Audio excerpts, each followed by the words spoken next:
It's Friday, the 18th of June 2021. Welcome to the Fear and Greed Business Headlines, the business news you need in just 5 minutes. I'm Sean Aylmer.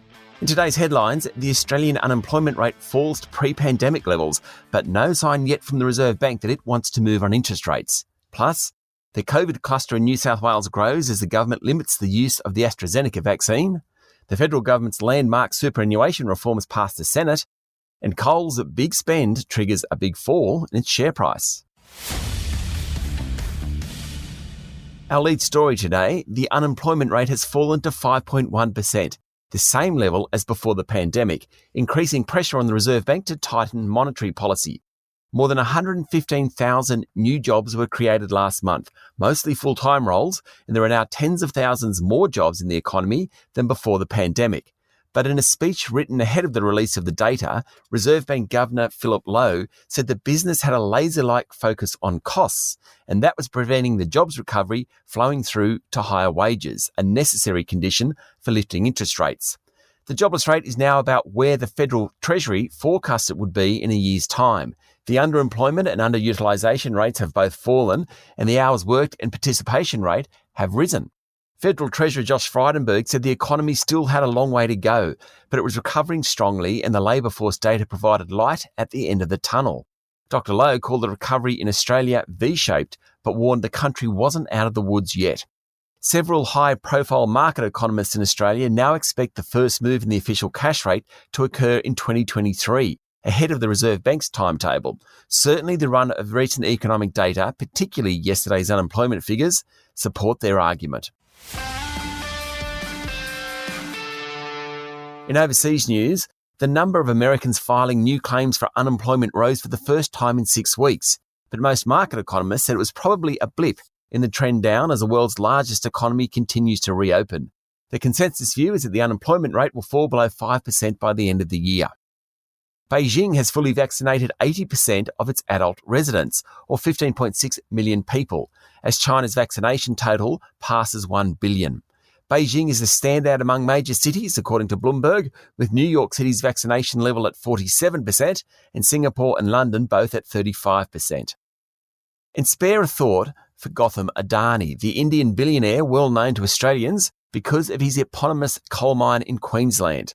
According to Bloomberg, Mr. Adani lost more wealth this week than anyone else in the world, with his personal fortune falling $9 billion to $67.6 billion. The drop reflected a media report that India's National Share Depository froze funds that held shares in Adani companies. Reports Mr. Adani said were wrong.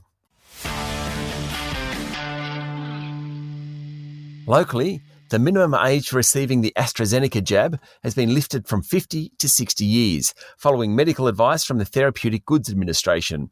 But anyone in their 50s who has had the first shot of the AstraZeneca vaccine are advised to have the second. Pfizer is now the preferred inoculation for anyone under 60, after a handful of cases of a clotting disorder was linked to the AstraZeneca jab. The new advice came as the number of community-transmitted cases of COVID-19 in New South Wales rose to 3, and possibly 4 pending confirmation of a positive test in the northwest of the city. The 3 confirmed cases are all linked and started with a driver who transported airline staff to quarantine facilities. The cases triggered a warning from Queensland Premier Anastasia Palaszczuk yesterday that anyone who had been in hotspots in Sydney would need to isolate if entering the Sunshine State. The warning came just a week ahead of the school holidays.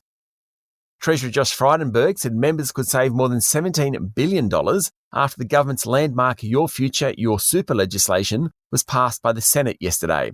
The legislation includes changes to annual performance test for super funds, a requirement that spending is motivated by the best financial interests of members, and a stapling mechanism which would allow employees to automatically keep their super fund when switching jobs.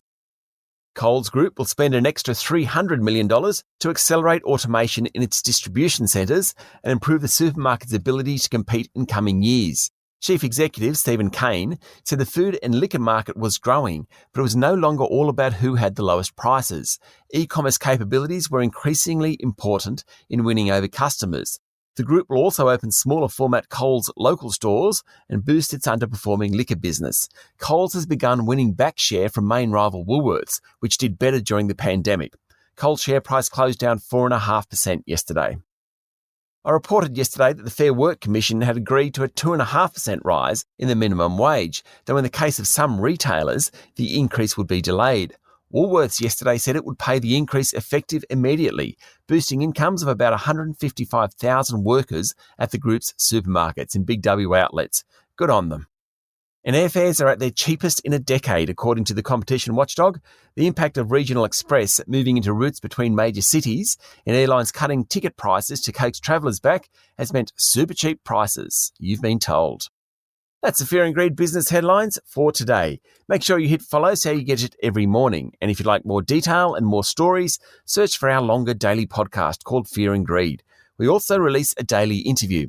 Today we're looking at the rise and rise of Amazon with tech journalist Stephen Fennick. I'll be back later with the afternoon market report. I'm Sean Aylmer. Have a great day.